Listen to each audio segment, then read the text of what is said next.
السلام علیکم ورحمۃ اللہ وبرکاتہ.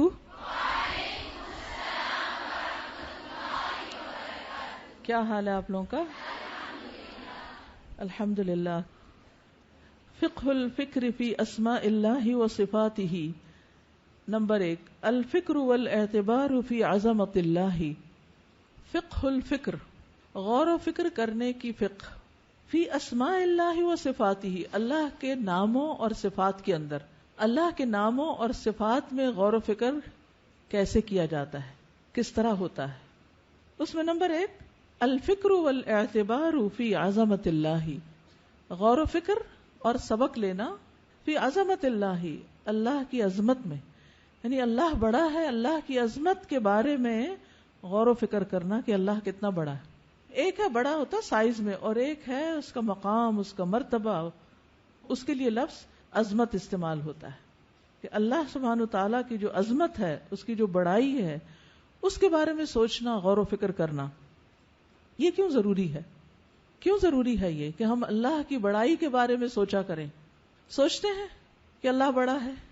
یہ سوچنا کیوں ضروری ہے؟ یہ تکبیرات پڑھنا کیوں ضروری ہے؟ اللہ کی بڑائی بیان کرنے میں فائدہ کیا ہے؟ جی، ہمارے اندر تکبر نہیں آئے گا.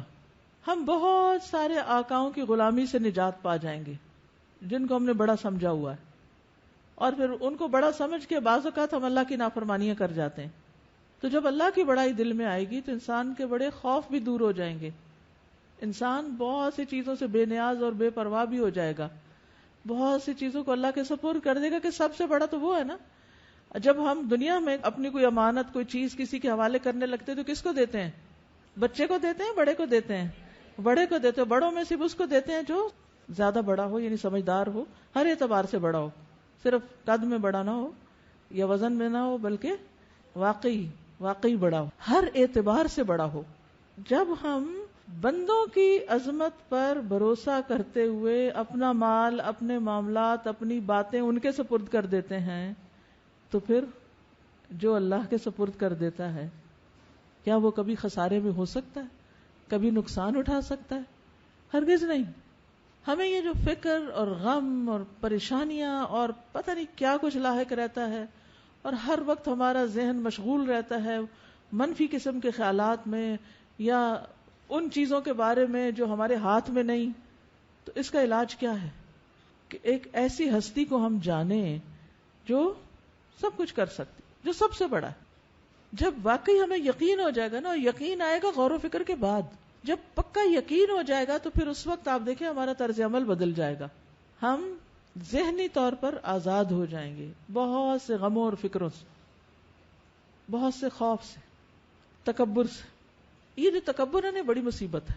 جب انسان اپنے آپ کو بڑا سمجھ لیتا ہے نا، تو اس کو مینٹین بھی کرنا پڑتا ہے کہ کہیں میں چھوٹا نہ ہو جاؤں کہیں. لیکن ہونا تو ہے ہی نا، ہے تو وہ چھوٹا ہی. پھر اس وجہ سے کئی مشکلات پیدا ہوتی ہیں. تو جب انسان کہتا ہے کہ بڑائی تو ساری اللہ کے لیے ہے، بڑا تو اللہ ہے، میں تو بڑی نہیں، تو کیا فرق پڑتا ہے؟ تو اللہ کی عظمت پر بھروسہ، اللہ کی عظمت کا یقین، اللہ کی عظمت پر ایمان، یہ اتنی بڑی بات ہے جو انسان کو بہت سی پریشانیوں سے نکال دیتی ہے، بہت سی مشکلات کا حل ہے. ہم مشکلات سمجھتے ہیں جو باہر ہوتی ہیں، حالانکہ بہت سی مشکلات خود ہمارے اپنے اندر ہیں. ہم ڈرتے کیوں ہیں؟ ہم انسیکیور کیوں ہوتے ہیں؟ وہ باہر نہیں ہے مسئلہ. وہ مسئلہ کہاں ہے؟ وہ اندر ہے. وہ اپنے اندر مشکل ہے کیونکہ اپنا ایمان کمزور ہے، اپنا عقیدہ اور اپنا یقین کم ہے. تو لہٰذا دوسروں میں ہم بلیم کرتے رہتے ہیں، ان کو ذمہ دار قرار دیتے ہیں. یہ کہتے ہیں ایسا ہو جائے گا، ویسا ہو جائے گا. بہت سی باتیں جو ہم سوچتے ہیں وہ ہوتی کوئی نہیں ہے. تو اس لیے بہت ضروری ہے کہ ہم اپنے رب، اپنے خالق، مالک، اپنے اللہ کو پہچانیں. اور اس کی پہچان کے لیے پہلا کام کیا ہے؟ اس کی عظمت کو پہچانیں، اس میں غور و فکر کریں. تو اللہ کی صفات میں غور و فکر سے پہلے سب سے پہلا کام اس کی عظمت. اس کی عظمت کے لیے آپ دیکھیے اس چیپٹر میں مؤلف نے ایک بات اپنی طرف سے نہیں کی، صرف آیات دی. اس سے پہلے کسی باب میں، کسی بات میں کوئی ایسا طریقہ نہیں تھا. وہ ہمیشہ اپنی بات کرتے پھر کوئی آیت دلیل کے طور پہ لاتے ہیں، لیکن یہاں آپ دیکھیں گے صرف آیات ہیں. آپ میں سے کتنے لوگوں کو قرآن کا ترجمہ آتا ہے؟ ماشاءاللہ، خوش قسمت لوگوں کی مجلس ہے. اتنے قرآن جاننے والے، اور اس میں بہت سے حافظ بھی ہوں گے ماشاءاللہ. تو اب آئیے ہم ان آیات کو سنتے ہیں، ایک ایک کر کے سنتے جانتے ہیں، اور اس آیت کو سن کر آپ کے دل میں اللہ کی عظمت کا کیا خیال آیا وہ آپ ہم سے شیئر کیجئے. کوئی پیمانہ ہونا چاہیے نا کہ وہ کس اعتبار سے بڑا، اس کے دلائل کیا ہیں، کیسے بڑا ہے. تو آئیے وہ ذرا سے دلائل پہ غور کر لیتے ہیں. سب سے پہلے اللہ، کیا اللہ کے سوا یہ نام کسی اور کا بھی ہے؟ کیا دنیا میں کوئی اور نام ہے جو صرف کسی ایک ہی ہستی کا اور کسی اور کا نہ ہو؟ ہم جتنا چاہیں نیا نام رکھ لیں جو کسی کا نہ ہو. لوگ اکثر یہ کرتے ہیں نا، جب بچہ پیدا ہوتا ہے تو وہ نام چن کے لاتے ہیں جو کسی اور کا نہ ہو، اپنی بڑائی ثابت کرنے کے لیے. لیکن پھر کیا ہوتا ہے، آپ رکھے تو صحیح، 10 اور لوگ رکھ لیں گے، بات برابر ہو گئی. بہت سے لوگ آپ کے برابر آ گئے، آپ بڑے نہیں رہے اب نام کی وجہ سے. لیکن اللہ کا نام کسی اور نے آج تک رکھا ہی نہیں، رکھ سکتا ہی نہیں، کسی کو جرت ہی نہیں. لا الہ الا ہو، حقیقی معبود وہی ہے، کوئی اور نہیں. الحی، وہ زندہ ہے، اس کی حیات کامل ہے، ہمیشہ سے زندہ، ہمیشہ زندہ رہے گا. کوئی اور ہے ایسا؟ کوئی اور ہے ایسا جو ہمیشہ زندہ رہے گا؟ نہیں. القیوم، جس نے سب کچھ تھاما ہوا ہے، قائم رکھا ہوا ہے. کیا کوئی اور ایسا ہے جس نے آسمان و زمین تھام کے رکھے ہو؟ نہیں. لا تأخذہ سنۃ ولا نوم، اس کو نہ اونگ آتی ہے نہ نیند. کیا کوئی اور ایسا ہے، کوئی جاندار ایسا ہو جس کو اونگ نہ آتی ہو، جس کو نیند نہ آتی ہو؟ کوئی نہیں. سب کراس. لہو ما فی السماوات و ما فی الارض، آسمان اور زمین میں جو کچھ ہے اس کا ہے. کیا کوئی اور بھی سارا اس کا مالک ہے؟ بلکہ لوگ جس کے مالک ہیں ان کا بھی مالک اللہ ہی ہے. کامل ملکیت صرف اس کی. من ذا الذی یشفع عندہ الا باذنہ، ہے کوئی جو سفارش کر سکے اس کے پاس جب تک وہ اجازت نہ دے؟ ہے کوئی جو بول سکے اگر وہ بولنے کی اجازت نہ دے؟ کوئی نہیں. یعلم ما بین ایدیہم وما خلفہم، ان کے آگے پیچھے جو کچھ ہے اس کو وہ جانتا ہے. کیا کوئی اور ہے جو سارے انسانوں کا اگلا پچھلا سب جانتا ہو؟ کوئی نہیں. ولا یحیطون بشیء من علمہ، کیا ایسا علم کسی اور کا ہے کہ جو ہر چیز کا احاطہ کیے ہوئے ہو؟ لتعلموا ان اللہ قد احاط بكل شیء علما وسع کرسیہ السماوات والارض، اس کی کرسی آسمان و زمین پہ چھائی ہوئی ہے. کیا ہے کوئی اور ایسا؟ نہیں. ولا یؤودہ حفظہما، کبھی کسی بچے کی حفاظت یا کسی گیٹ کی حفاظت یا گھر کی حفاظت پہ کوئی ڈیوٹی لگی ہے؟ کبھی سیکیورٹی کا کوئی کام کیا ہو آپ نے یا آپ کے ہسبینڈ یا گھر والوں میں سے کسی نے؟ جب وہ ڈیوٹی کر کے آتے ہیں تو ان کا حال کیا ہوتا ہے؟ کیا حال ہوتا ہے؟ تھک جاتے ہیں. ہمارے ہاں عام طور پر جو چوکیدار وغیرہ ہوتے ہیں بعض اوقات فل ٹائم وہیں رہتے ہیں تو پتہ نہیں چلتا بیچاروں کا کیا حال ہے. لیکن باہر کے ملکوں میں اچھے بھلے ینگ لڑکے جو پڑھ بھی رہے ہوتے ہیں، ساتھ ساتھ جابس کر رہے ہوتے ہیں کہ کوئی کما لیں اور اپنی فیسیں بھر لیں، تو سیکیورٹی کی جاب ان کو مل جاتی. تو سیکیورٹی کی جاب میں وہ بعض اوقات رات بھر سیکیورٹی کی جاب کر رہے ہوتے ہیں، دن میں پھر اپنے اور کام کر رہے ہوتے ہیں. تو کبھی آپ کی ملاقات کسی ایسے شخص سے جو سیکیورٹی کی جاب کر کے صبح گھر آئے تو اس کا حال کیا ہوتا ہے؟ دن بھر سوتا ہے، پھر کام ٹھیک سے نہیں کر سکتا. اللہ سبحانہ و تعالی آسمانوں اور زمین کی حفاظت کر رہا ہے اور اس کو ان کی حفاظت نہیں تھکاتی. وہو العلی، وہ سب سے بلند ہے. علو، وہ کہاں ہے؟ اللہ کہاں ہے؟ عرش پر. عرش کہاں ہے؟ ساری مخلوقات کی چھت ہے. وہ جو بھی کریشن ہے سب سے اوپر عرش ہے، اور عرش پر استوا، اللہ سبحانہ وتعالی بلند ہوا. کوئی اور اس کے پاس ہے وہاں؟ نو. علو، سب سے بلند وہی ہے. العظیم، عظمت والا ہے. سب سے آخر میں یہ صفت آئی ہے کہ جس کے اندر یہ ساری صفات ہوں وہی العظیم ہوتا ہے، وہی عظمت والا ہوتا ہے. ہم جن جن کو بڑا سمجھتے ہیں، جن جن کی عظمت ہمارے دلوں میں بیٹھی ہوئی ہے اور ان سے ہم ڈرتے رہتے ہیں، خوف کھاتے رہتے ہیں، ان کے ڈر کی وجہ سے نہ ڈھنگ کی عبادت کرتے ہیں نہ دین کا کام کرتے ہیں. ہائے وہ یہ کر دیں گے، ہائے وہ کر دیں گے، ایسا خوف، اور اپنی نیکیوں کے مواقع گنواتے چلے جاتے ہیں. تو جس کو یہ پتا ہو کہ العظیم تو وہ ہے، پھر وہ کسی اور سے نہیں ڈرتا. یہ جو ابھی آپ نے بات پوچھی نا کہ سیکیورٹی کی ڈیوٹی والی جو بات ہے، اعصاب شکن، یعنی کہ اگر آپ کوئی ایسی مووی بھی دیکھ رہے ہو نا جس کے اندر خطرات، ایڈونچر، تو آپ کے اعصاب تھوڑی دیر کے بعد جو ہے نا وہ تھک چکے ہوتے ہیں. اور ہمارے ایک جاننے والے تھے فورسز میں، ان کی ڈیوٹی لگی تھی ان کے جو پریزیڈنٹ تھے مشرف کے ساتھ. اب حالانکہ فورسز میں خود ہونا ایک آپ کی اسٹرینتھ ہوتی ہے، لیکن ان کی جو ڈیوٹی تھی کہ بھئی ان کی سیکیورٹی کا کرنا، کہ جب وہ آ رہے ہوں تو پہلے سے جگہ کو دیکھنا، پھر وہ جب تک چلے نہ جائیں اعصاب شکن کام پہ معمور رہنا، اور جہاں جہاں جائیں.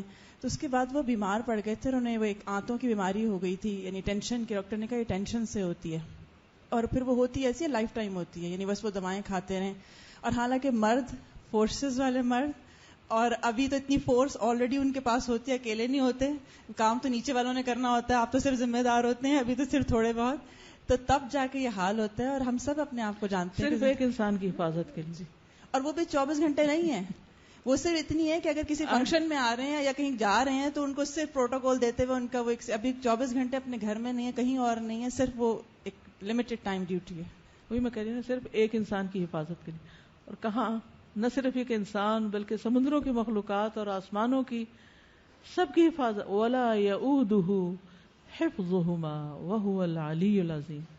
اب اس عظمت کے احساس کے ساتھ آیت الکرسی دوبارہ سنیے. اللہ لا الہ الا هو الحی القیوم لا تأخذه سنة ولا نوم له ما في السماوات وما في الأرض من ذا الذي يشفع عنده إلا بإذنه يعلم ما بين أيديهم وما خلفهم ولا يحيطون بشيء من علمه إلا بما شاء وسع كرسيه السماوات والأرض ولا يؤوده حفظهما وهو العلی العظیم. جزاک اللہ خیر. اصل بات یہ کہ وما قدر اللہ حق قدرہ، ہم نے اللہ کی قدر ہی نہیں پہچانی. اشرف العلوم میں سے ہے اللہ کی پہچان، اللہ کے اسماء اور صفات کی پہچان. کیونکہ جس نے اپنے رب کو ہی نہیں پہچانا پھر اس نے کیا کیا، وہ کس کی عبادت کر رہا ہے، پھر اس کے لیے کون ہے، پھر اس کی قوت، اس کی اسٹرینتھ، اس کی پاور کا سورس کیا ہے. وہ تو کمزور ہی کمزور ہے. اگر ہمارے دل پر یہ خیال غالب رہے کہ اللہ سب سے بڑا ہے، اللہ سب سے عظیم ہے، تو آپ دیکھیں گے کہ بہت سی جو ہماری پریشانیاں اور جو خوف ہے نا وہ نکل جائیں گے. کہ وہ ہے نا، کوئی دھمکی بھی دے نا آپ کو تو آپ دل میں سوچیں گے کیا کر لو گے، میرے لیے میرا رب کافی ہے. وہ ہے نا جس پہ میں نے بھروسہ کیا ہوا ہے، جس پہ میں توکل کرتی ہوں. رزق بھی وہی مجھے دیتا ہے، علم بھی اسی نے دیا ہے، راہ بھی وہی دکھاتا ہے، میرا نفع نقصان بھی اس کے ہاتھ میں ہے، کسی انسان کے ہاتھ میں نہیں ہے. میں نے جانا بھی اسی کے پاس واپس ہے. مجھے اس کی ملاقات کا شوق ہے، مجھے اس کی جنت میں جانے کا شوق ہے. آپ کی زندگی کا پورا نقشہ ہی بدل جائے گا، سوچ ہی بدل جائے گی. یہ چھوٹی چھوٹی چیزیں جن کے لیے ہم رو رہے ہوتے ہیں نا، وہ رونا ہی ختم ہو جائے گا کہ یہ کیا ہے جس کے پیچھے میں اپنے آپ کو گھلا رہی ہوں یا کھپا رہی ہوں. اگلی آیت ہے وقال اللہ تعالی هو اللہ الذی لا الہ الا هو عالم الغیب والشہادہ. کیا کوئی اور ہے اس جیسا؟ لیس کمثلہ شیء. آیت کی ابتدا پھر اسی طرح ہوتی ہے هو اللہ الذی لا الہ الا هو عالم الغیب والشہادہ. کیا کوئی اور ہے جس کو غیب حاضر ہر چیز کا پتہ ہو؟ کوئی بھی نہیں. هو الرحمن الرحیم. کیا ویسا مہربان اور بار بار رحم کرنے والا؟ کوئی بھی نہیں. الملک. آیت دوسری بھی اسی طرح شروع ہو رہی هو اللہ الذی لا الہ الا هو. الملک، بادشاہ، حقیقی بادشاہ.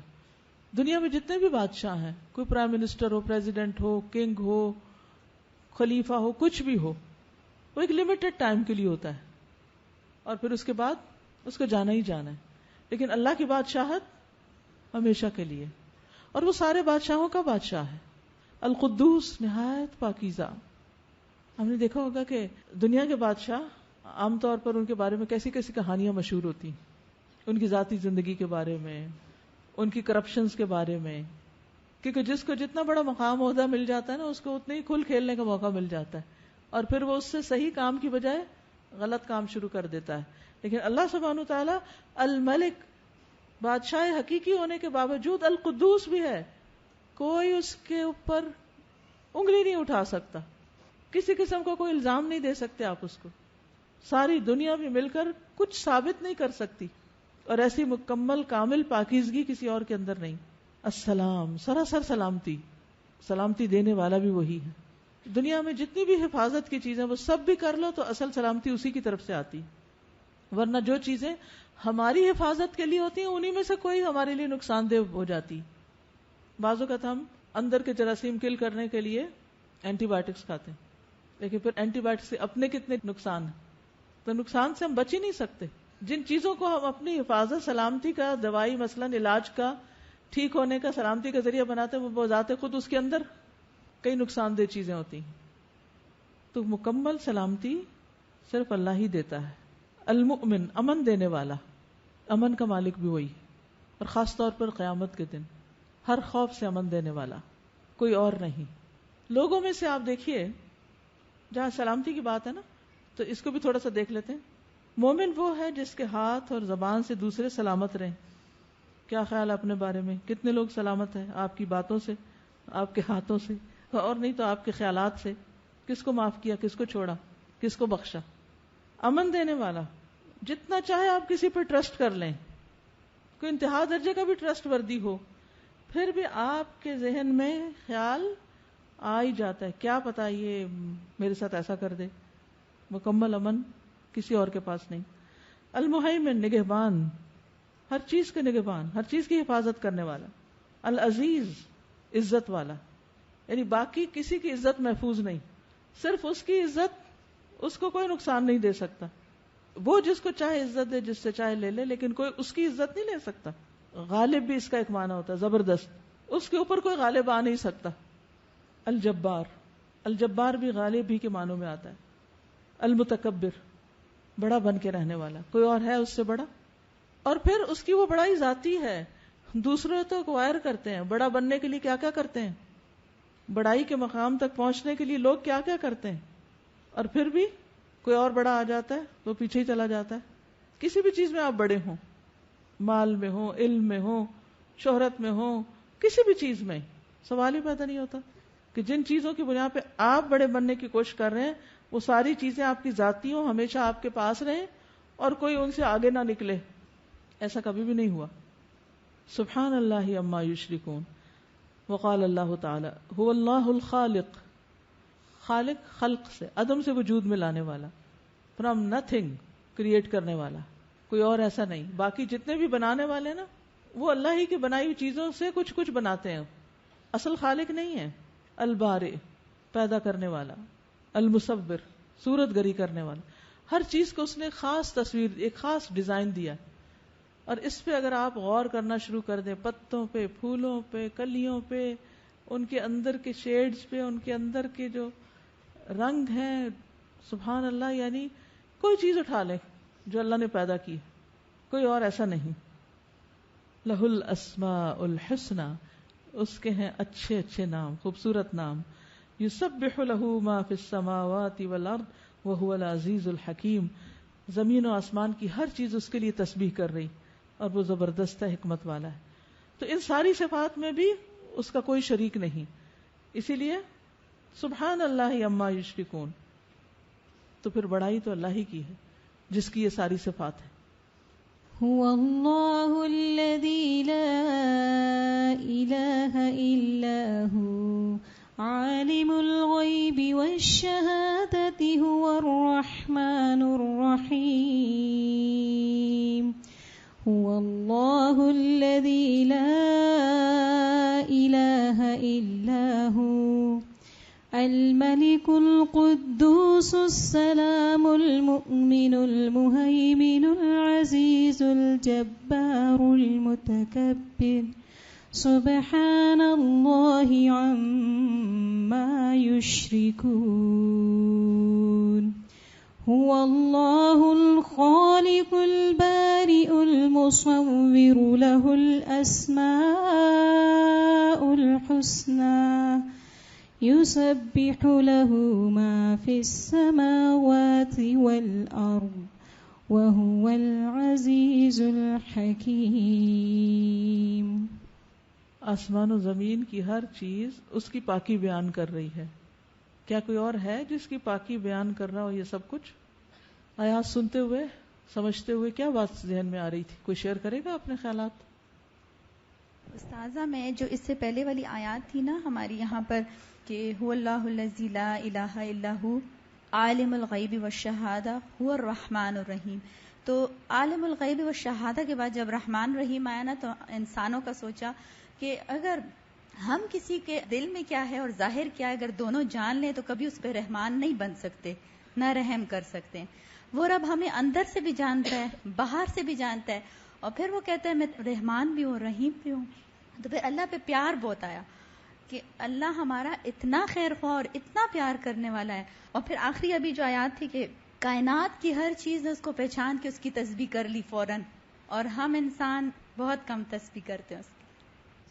یسبح پہ میری بھی نظر گئی کہ ہم جب کسی کو زیادہ اچھی طرح جان لیں تو اس کی بہت برائیاں ہمارے ذہن میں آتی ہیں، اور اللہ کو جتنا جانتے چلے جائیں وہ خوبصورتی کھلتی چلی جاتی ہے، اتنی اس کی صفات اور سمجھ آتی جاتی. جی استاذہ، دنیا میں جب کسی کو کسی بھی فیلڈ میں بڑائی ملتی ہے نا تو وہ ایک فیلڈ ہوتا ہے یا دو فیلڈ یا تو، اور کچھ اور پرفیکشنسٹ ہوتے ہیں کچھ ملٹیپل فیلڈز میں، لیکن وہ بہت عرصے تک، بہت لمبی ایک ابائڈنگ لینتھ آف ٹائم تک وہ ساری چیز کو، اس اسٹیٹس کو برقرار نہیں رکھ پاتے. لیکن اللہ تعالیٰ ہمیشہ سے ہی ان کی کوئی بھی خوبی اٹھا کے دیکھ لیں اتنی یونیک ہے اور اتنی پرفیکشن کے لیول پہ، اور وہ یعنی ایک کوالٹی کی وجہ سے دوسری کوالٹی متاثر نہیں ہوتی بلکہ اس میں اور خوبصورتی آتی ہے. انسان کا حال یہ نا کہ جیسے وقت کے ساتھ ساتھ علم بڑھتا ہے، پھر بڑھاپا آتا ہے تو کیا ہوتا ہے، کمزوری آتی ہے، اور ساتھ ساتھ ذہنی کمزوری. اکثر لوگوں کو کہتے ہیں سنا کیا کروں باتیں بھول جاتی ہیں. یعنی جو ایکوائر کیا اس کو بھی مینٹین رکھنا بڑا مشکل ہے. کہاں یہ کہ وہ پرفیکشن ہو، لیکن اللہ سبحانہ وتعالیٰ کے کسی بھی کوالٹی میں کوئی کمی نہیں آتی. السلام علیکم استاذہ. وعلیکم السلام. ہمارے ایریا میں جو فش ہیں نا کافی زیادہ قسموں کے ہیں، ڈفرینٹ ہیں وہ، لیکن میں نے ایک سے زیادہ دفعہ نوٹ کیا ہے کہ دن میں کوئی ایک گھڑی ایسی آتی ہے کہ وہ ساری ایک قبلہ رخ ہو کے تھوڑا سا آگے کو جھک جاتی ہیں، اور وہ اسٹل ہوتی ہیں نا، وہ سو رہی ہوتی ہیں، مطلب وہ ایکٹیو ہوتی ہیں. اگر آپ ان کو ہلائیں تو وہ تھوڑا سا ہل کے اپنے پوزیشن میں واپس آتی ہیں. اور ایک دفعہ تو میں نے اسٹل بیٹھ کے ان کو اتنی دیر دیکھا تھا اور وہ اسٹل اسی پوزیشن پر رہیں، وہ ہلنے ہی نہیں تھی. کوئی ایک دو ان کو کچھ چھیڑتا تھا تو وہ مطلب برداشت کر کے پھر وہ واپس اسی پوزیشن پہ آ جاتی تھی. اور اس کے بعد اس اسپیسیفک ٹائم کو، اس فیز کو گزارنے کے بعد وہ پھر موو کرنا شروع کر دیتی ہیں پورے ایکویریم میں. تو میں بلکہ امی کو بھی دکھا رہی تھی کہ امی دیکھیں آپ تھوڑی دیر، ہم یہ وہ چیز تھی اگر ہم جانوروں پہ غور کریں تو ہم چلتے پھرتے ہم سمجھ نہیں پاتے، ٹھیک ہے یہ کھا رہا ہے، یہ سو رہا ہے، یہ جو، لیکن تھوڑی دیر کے لیے اگر ہم جانوروں کو رک کے ان کو آبزرو کرنا شروع کر دیں تو ہمیں ایسی باتیں سمجھ آتی ہیں جو ہمیں اپنے اندر بھی نظر نہیں آ رہی ہوتی.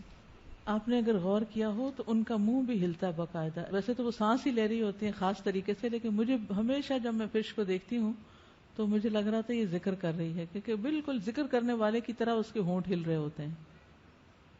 السلام علیکم ورحمۃ اللہ وبرکاتہ. استاذہ، ہم نے اپنی زندگی میں کئی مرتبہ دیکھا ہے، بہت سارے واقعات قرآن نے بھی ہمیں سکھائے ہیں کہ جن جن نعمتوں پر ہم ناز کرتے ہیں یا جن جن نعمتوں کو ہم بہت بڑا سمجھتے ہیں، چاہے قابلیت دنیا کی ہو یا دین کی بھی، کوئی بھی ایسی بات جس پہ ہم تکبر، اپنی بڑائی، اپنے بیٹے، اپنی اولاد، مال دولت، جو بھی آپ کہہ لیں، اور تو اور کہ غور و فکر کی بھی کچھ چیزیں ایسی، تو میں نے یہ دیکھا ہے کہ اللہ تعالیٰ الجبار ہے، وہ بڑا بن کر دکھاتے ہیں، اور وہ ہمارے سامنے ایسی آزمائش بن کے آتے ہیں.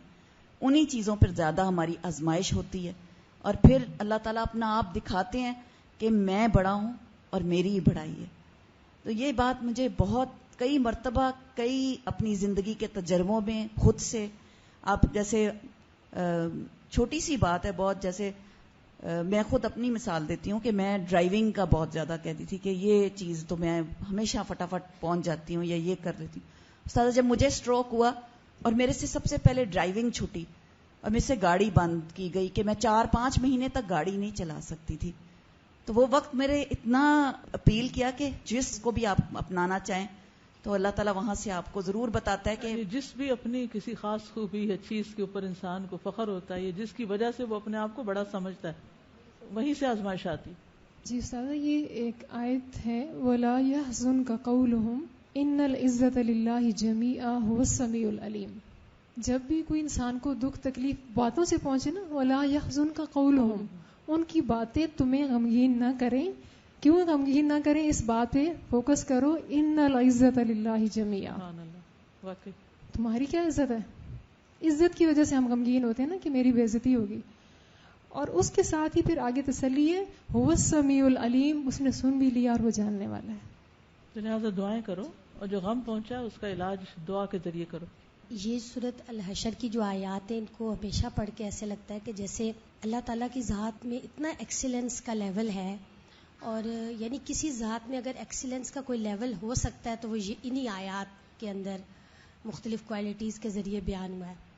اور یہ جو ابھی انہوں نے بات کی کہ اللہ تعالیٰ ہمیں ہماری کسی کوالٹی کے ذریعے پھر آزمائش میں ڈال دیتا ہے، پرسوں کی بات تھی بخاری کی کلاس کی، کہ کوئی بھی جو اللہ نے ہمیں صلاحیت یا کسی بھی قسم کی کوئی خوبی دی ہے، تو اگر ہر وقت ہم جب اس کو کر بھی رہے ہیں تو ہم یہی بات یاد رکھیں کہ یہ صرف اللہ کی توفیق سے ہے، وما توفیق الا باللہ، لا حول ولا قوت الا بالکل. باللہ. تو پھر وہ جو توفیق ہوتی ہے وہ الحمدللہ قائم بھی رہتی ہے، اور اس کی مزید اللہ تعالیٰ توفیق دیتے رہتے ہیں.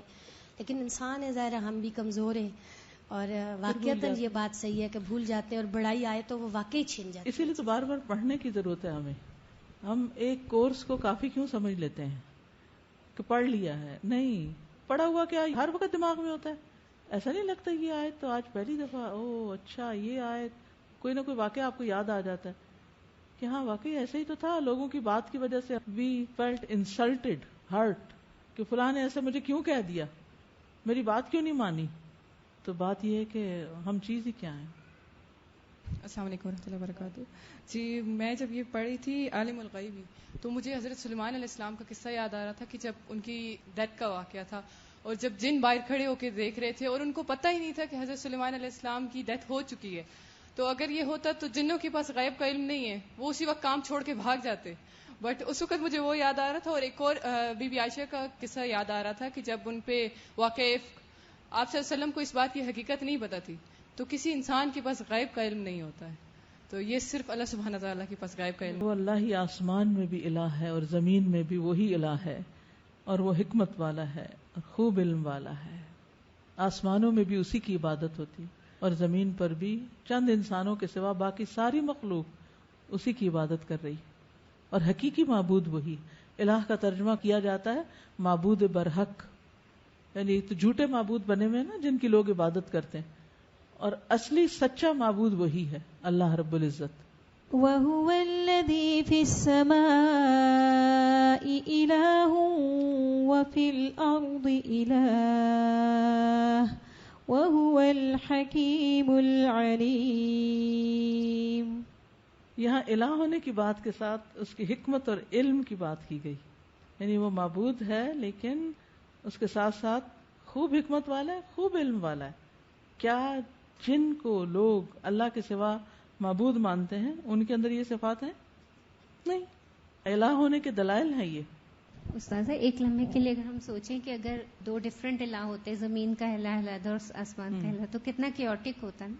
نہ کوئی یہاں پہ قائم رہ سکتی کوئی چیز، نہ آسمان میں. اسی طرح علم کو استعمال کرنے کے لیے حکمت چاہیے ہوتی ہے. یہ بھی یہاں پتہ چل رہا ہے کہ بعض دفعہ جب ہمیں علم آ جاتا ہے نا تو ہم کہتے ہیں مجھے سب پتہ ہے. اگر کوئی بتائے بھی کہ اس طرح نہیں اس طرح، اب کہتے ہیں اب مجھے سب پتہ ہے. جو یعنی ہم حکمت کو ہاتھ سے چلے جاتی ہے اس لیے کیونکہ ہم عقل کل سمجھ بیٹھتے ہیں علم آنے کا مطلب.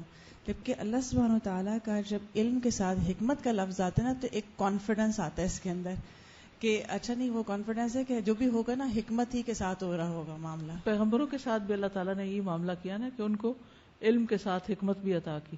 آتیناہ حکما و علما، حضرت یوسف کے بارے میں آتا ہے. اسی طرح باقی پیغمبروں کو بھی. اور جو ہے ربی حبلی حکم، یعنی مانگ کون رہا ہے. بالکل. میں یہ سوچ رہی تھی کہ انسان جب علم حاصل کرتے ہیں نا تو وہ جیسے اگر ایک چیز کا علم حاصل کرنے کے لیے اپنی پوری زندگی لگاتے ہیں اور پوری زندگی لگاتے یعنی سیکھتے ہی سیکھتے. مثلا میں نے ایک بارہ پڑھا تھا کہ یہ جو ریڈیشن ہے جس کے پاس کینسر کا جس کا علاج ہے تو اس ایک ذرہ حاصل کرنے کے لیے اس عورت نے اپنی پوری زندگی لگائی تھی اور وہیں پہ وہ فوت ہو گئی تھی. جی وہ وہیں پر فوت ہو گئی. تو اللہ تعالیٰ کے پاس تو پوری دنیا کی ہر چیز کا علم ہے, ہم اس کا احاطہ بھی نہیں کر سکتے. اور وہ اس کو بنانے والی بھی نہیں تھی. جی بالکل, دریافت کرنے والوں کا اگر یہ حال ہے, ادھر ہی فوت ہو گئی صرف ایک چیز کا علم حاصل کرنے کے لیے. تو اللہ تعالیٰ کا تو ہر چیز کا علم ہے, جتنی پوری کائنات کی چیزیں ہیں تو انسان سوچ بھی نہیں سکتا.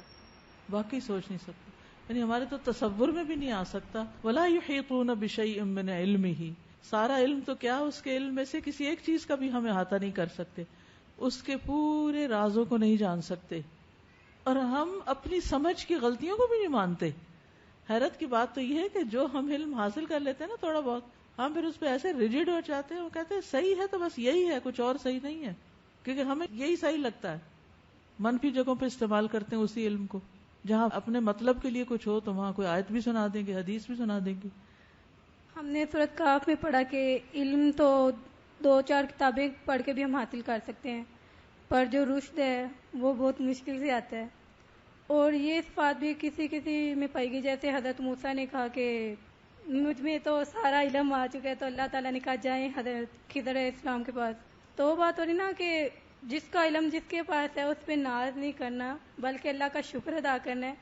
اور یہ بھی حضرت خضر علیہ السلام نے کہا تھا کہ ایک پرندہ جو چونچ بھر کے گیا پانی سے, کہ یہ جتنا چونچ بھر کے ایک قطرہ پانی کا سمندر سے لے کے گیا ہے, اتنا ہم پوری دنیا بھی علم اکٹھا کر لیں تو ایسے ہی ہے اللہ کے پاس کہ ایک قطرہ ہم نے لیا اور باقی سارا اللہ کے پاس ہے. کچھ عرصہ پہلے میں چائنا گئی, اور جب ہم ایئرپورٹ سے اترے باہر نکلے تو سارے بورڈز چائنیز میں تھے, ایک لفظ سمجھ نہیں آ رہا تھا. ہر شخص چائنیز زبان بول رہا تھا, حتیٰ کہ ان کو اوکے یس یا نو کی بھی سمجھ نہیں آ رہی تھی. ان کی زبان میں یہ لفظ بھی نہیں ہے, عام بندے کو نہیں پتا یہ کیا ہے.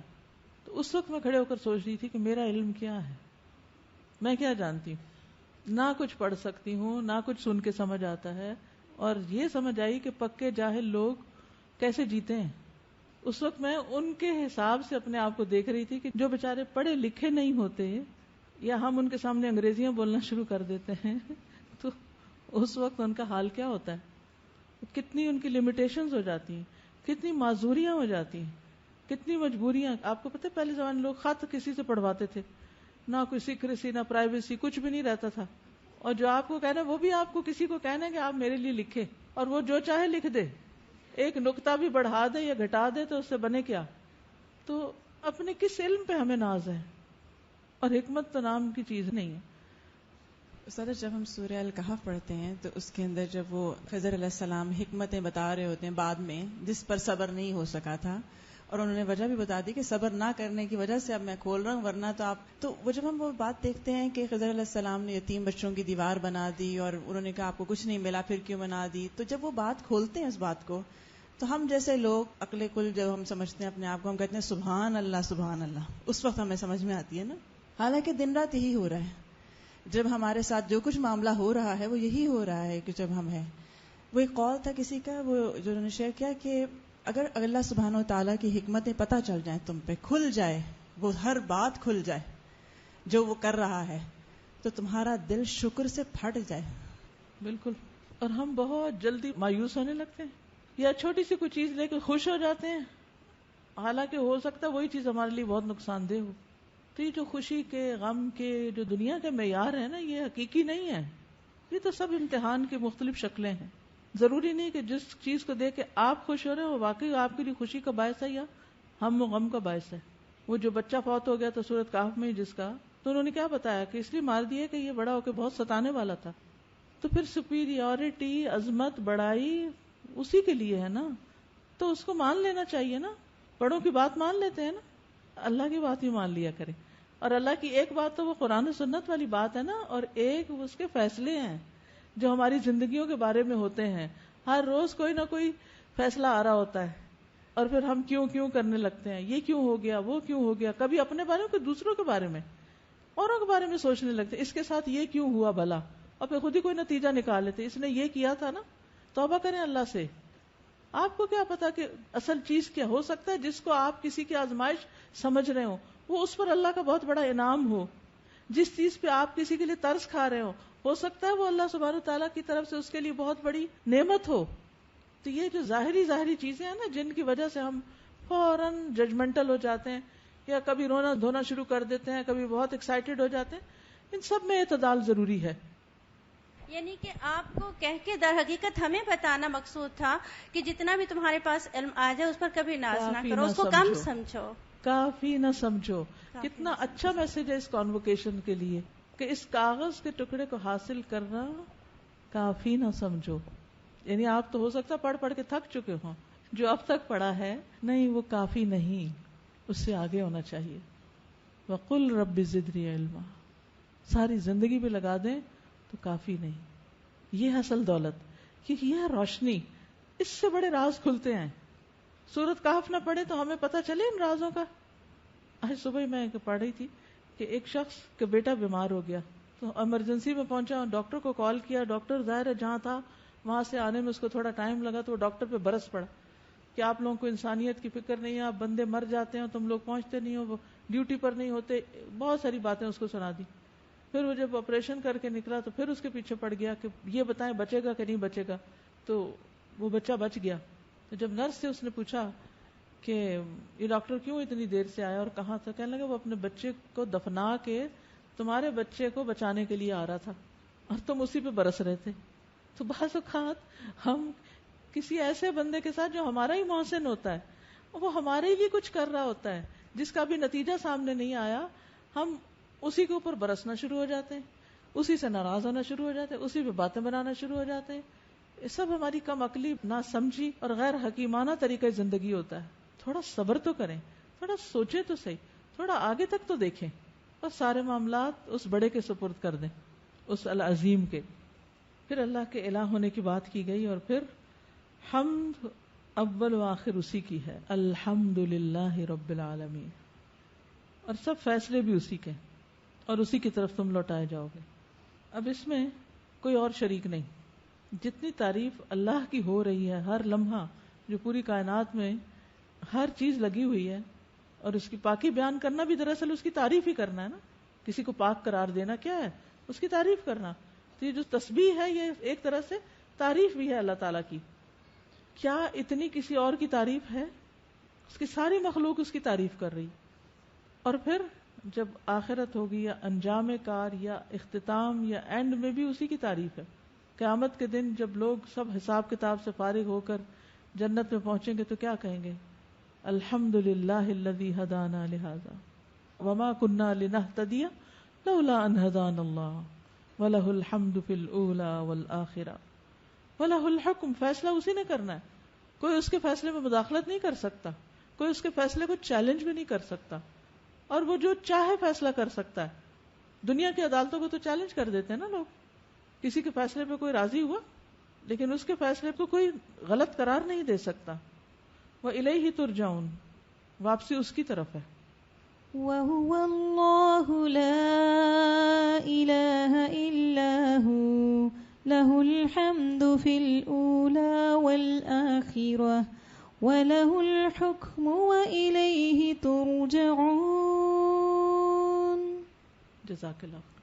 استاذ اس میں یہ جو بات آ رہا ہے نا, اللہ لا الہ الا ہو, یہ سن کے اندر ایک ایسی فیلنگ آ رہی ہے کہ اللہ کے سوا کوئی نہیں معبود ہے. یعنی ایک نعمت کا احساس ہو کہ اللہ کے علاوہ کوئی معبود نہیں ہے, ایک وہی ہے.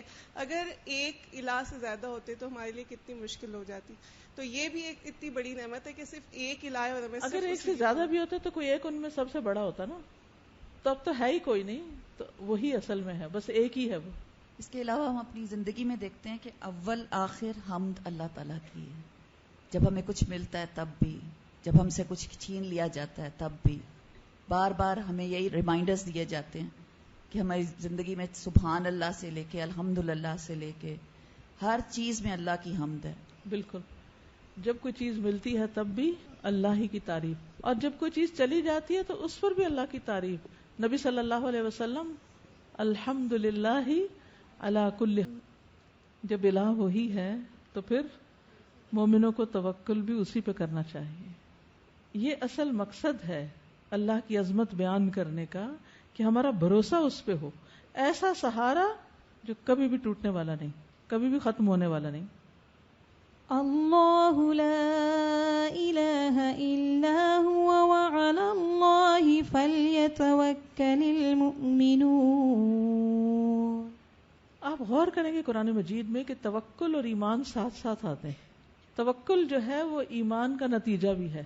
وہ جتنا ایمان زیادہ ہوگا اتنا ہی توکل زیادہ ہوگا. ایمان کی کمزوری سے توکل بھی کمزور ہو جاتا ہے، اور جب توکل کمزور ہوتا ہے تو پھر انسان بہت نیچے چلا جاتا ہے. جی ساری بیماریاں جو نفسیاتی بیماریاں خاص طور پر ہیں یہ توکل کے نہ ہونے کی وجہ سے.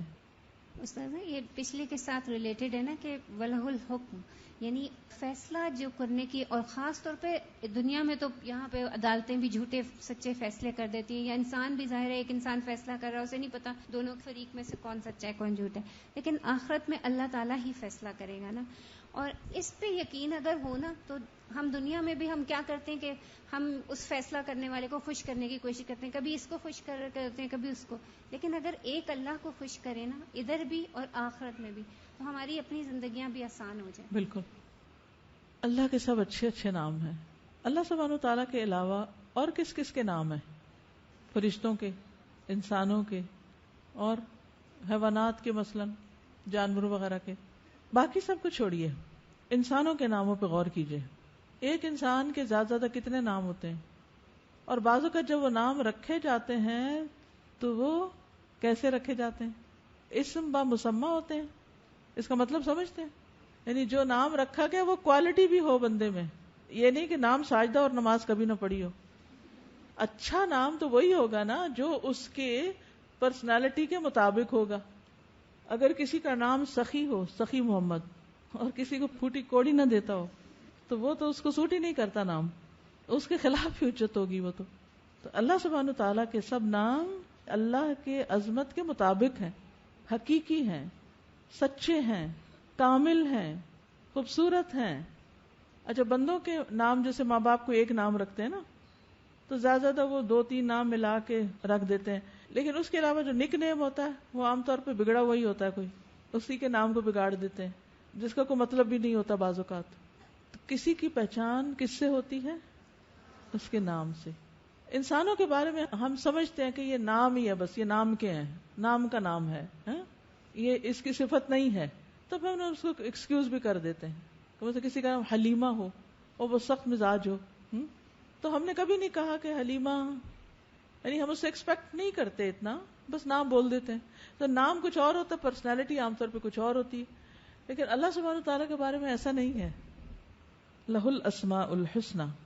پھر بعض اوقات لوگ نام رکھتے ہیں تو ان کا معنی ہی نہیں ہوتا کوئی، یا معنی ہی غلط ہوتا ہے، یا وہ ایسے یوز لیس قسم کا نام ہوتا ہے. مثلا اگر کوئی کسی کو شلو کہے تو اس کا کیا مطلب ہوگا؟ کیا مطلب ہے شلو کا؟ کیا مطلب ہے؟ اسی طرح کے اور آپ کے ذہن میں نام آ رہے ہوں گے، کوئی بہت سارے آ رہے ہیں جن کا کوئی مطلب نہیں ہوتا، اور بعض اوقات طنز میں رکھے جاتے ہیں، بعض اوقات اس کے کسی عیب پر رکھ دیتے ہیں. یعنی انسانوں کی جو کمزوریاں یا عیب ہوتے ہیں، یا بیچاروں کی خود اپنی کمزوریاں نہیں، ان کے اللہ نے جو سے بنایا، کسی کی ٹانگ، ہاتھ، آنکھ میں کوئی کمی بیشی ہے، یا اس کے رنگ تھوڑا ڈارک ہے، تو اس کے اوپر کیا کیا نام بنا دیتے ہیں.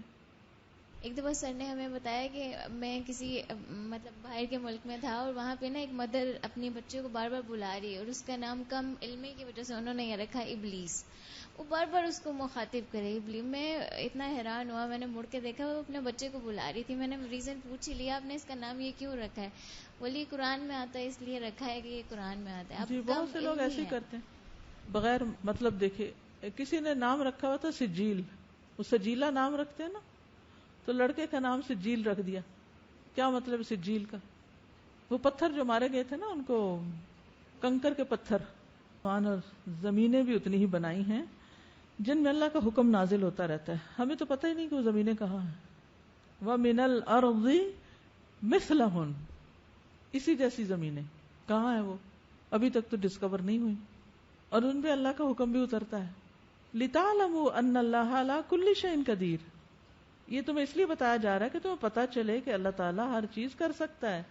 وَأَنَّ اللَّهَ قَدْ أَحَاطَ بِكُلِّ شَيْءٍ عِلْمًا، اور اللہ کو تو سب پتا ہے، انسانوں میں سے اس زمین پر کسی انسان کو، کسی سائنٹسٹ کو، کسی کو نہیں پتا کہ دوسری زمین کدھر ہے اور تیسری کدھر ہے اور چوتھی کدھر ہے. یہ صرف اللہ کا علم ہے. تو کون بڑا ہے؟ اصل میں علم کی بات کیوں کی جا رہی ہے یہاں؟ کیونکہ لوگ علم کی وجہ سے عظمت حاصل کرتے ہیں. یعنی عظمت کا سبب علم ہوتا ہے. Knowledge is power. جو جتنا پڑھا لکھا ہوتا ہے اتنا ہی وہ اس کو عظمت ملتی جاتی، اس کی ڈگریاں، اس کے درجے، اس کے گریڈ بڑھتے چلے جاتے ہیں، مقام بڑھتا چلا جاتا ہے. لیکن ہے کوئی اس پلانٹ پہ ایک ایسا شخص کہ جس کے پاس یہ سارا علم ہو، جس کو چاہے بخش دے، وہ ہر چیز پہ قادر ہے. اگر وہ کسی کو پکڑنا چاہے تو کوئی بھی ہے جو چھڑا لے؟ یہ چھڑا سکتا ہو؟ نہیں. تو عذاب اور بخشش کا فیصلہ صرف اس کے ہاتھ میں ہے. لہذا اس کو راضی کرنے کی فکر کرنی چاہیے.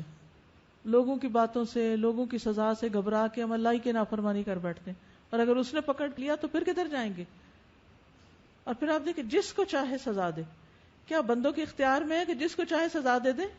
کئی دفعہ ایسے ہوتا ہے نا کہ کوئی کسی کو سزا دینا چاہتا ہے، پکڑنا چاہتا ہے، وہ پکڑا ہی نہیں دیتا، پتہ نہیں کہاں سے کہاں چلا جاتا ہے، چھپ جاتا ہے، غائب ہو جاتا ہے، ثبوت مٹا دیتے ہیں. اللہ کی پکڑ سے کوئی نہیں بچ سکتا. وہ تو ہر چیز پہ قادر ہے. وہ زندہ ہے، باقی تو سب مر جائیں گے. لہٰذا اسی سے امیدیں رکھیں، اسی کو پکاریں. لیکن اس کے لیے کیا کریں؟ شرط کیا ہے؟ دین اس کے لیے خالص کریں. توحید کے ساتھ اس کو پکاریں. اللہ نے آسمان و زمین 6 دن میں بنا دیے.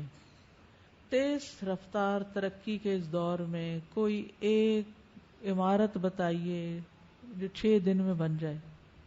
چھوٹی بتائیے یا بڑی بتائیے، ہے کوئی؟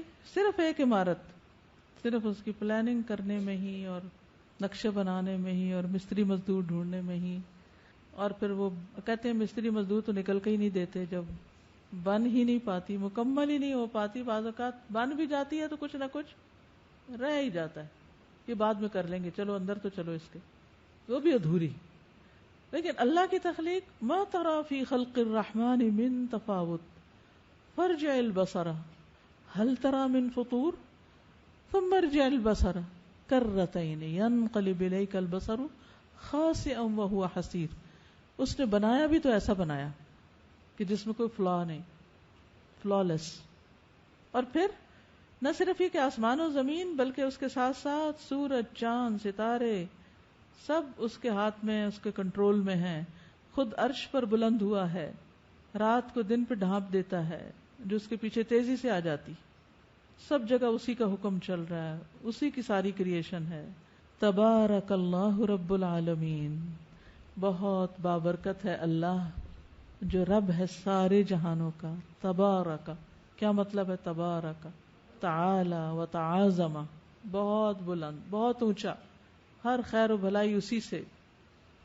یہاں پہ خاص طور پہ جو لفظ ہے ربکم اللہ الذی، یہ جو کم کا لفظ ہے نا، جسٹ فار یو، یہ یعنی ایک پورے قرآن میں غور کریں جب یہ آتا ہے نا کہ تمہارا رب وہ ہے جو، اب یہ فیلنگ اگر فیل کی جائے نا، یعنی جس گفٹ یا جس ٹیگ کے اوپر کچھ چیزیں ہوتی ہیں آپ ویسے ہی دے دیتے ہیں، آپ کو پتا ہوتا ہے ہم ہی دے رہے ہیں، لیکن جس پر لکھا ہو just for you, only for you, especially for you, تو یہ چیز دیکھی جائے تو اگر اس کو محسوس کریں تو اللہ سبحانہ و تعالیٰ جب منسوب کرتے ہیں نا، یا یہ بات کہ اس کو فیل اگر کیا جائے کہ ہمارا رب ایسا ہے اور اس کی قدرت، پھر اس کی عظمت. اگر اپنا کوئی جاننے والا کسی بڑی پوسٹ پہ ہی ہو تو پوسٹ پہ تو وہ ہوتا ہے، لیکن حال ہمارا کیا ہوتا ہے؟ بڑے ہم بن جاتے ہیں. ہمیں اختیار اپنا کیسا لگتا ہے، ہمیں اپنا آپ کیسا لگتا ہے، اور ہم ریفرنس کیسے دیتے ہیں بات کرتے ہوئے، ہماری ٹون کیا ہوتی ہے جب یہ بتانا پڑے کہ میرا بھائی کہاں ہے، حالانکہ وہ ہمارا کچھ نہیں ہوتا اس کے اندر. ابھی جیسے بھی اللہ تعالیٰ کی فلالیس کریشن کی بات ہو رہی ہے زمین اور آسمان کی، تو مجھے جو آپ باتیں بتائیں تو اس سے یہ ذہن میں آ رہا تھا، ہم اکثر کہیں جاتے ہیں تو ہوتا ہے، یا ویب سائٹس بھی بناتے ہیں تو انڈر کنسٹرکشن، لیکن زمین آسمان میں ہمیں کہیں یا روڈز کھدی ہوئی ہیں، یا لیکن اللہ تعالیٰ کی پوری کریشن میں کہیں، اور پھر مینٹیننس کے لیے بند کر دیتے ہیں. آپ اتنی دور جاتے ہیں کوئی چیز دیکھنے کے لیے، پتہ چلتا ہے جی وہ تو بند پڑی ہے کیونکہ اس کی مینٹیننس ہو رہی ہے. سورج، چاند، ستاروں کی کوئی مینٹیننس نہیں ہو رہی، ایسا پرفیکٹ بنایا ان کو. اوکے، جزاکم اللہ خیرا. سبحانک اللہم و بحمدک، اشہد ان لا الہ الا انت، استغفرک و اتوب الیک. السلام علیکم و رحمۃ اللہ وبرکاتہ.